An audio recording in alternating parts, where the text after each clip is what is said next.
Hi, hello again. So, in this part, we will create the button here, okay? So, how to do this part? How to create a button here? Very simple. We go to the program file, is the main one. Okay, let me hide these. And where are the things? We want to add that is in the bottom, right?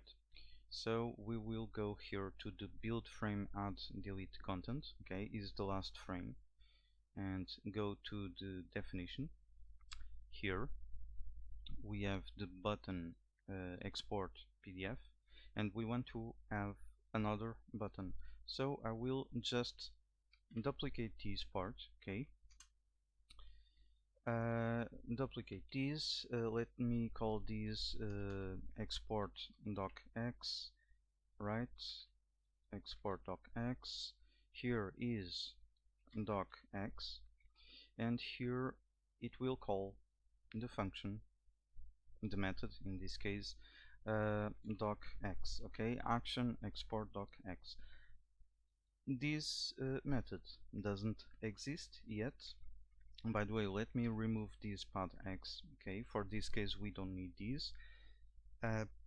Let's go to the definition of the action export PDF. So right click, go to the definition. Let me select all of these and duplicate. Okay, let's give a space. These new methods will be called docx. For now we just want to print the string saying that action export docx. Okay, and by the way, let me just change here the string. Okay, and that's it. Is very simple. Okay, so let me open the terminal. Let's run these and see the result.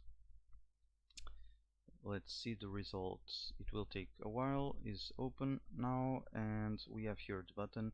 If I click here, it says here action export docx. Okay, so if I click many times, it will say this. Okay, the next part. In the next part we will see, let me see, yeah, we will create a new window that will open, and later we can add the radio button and combo box. Okay, so see you there.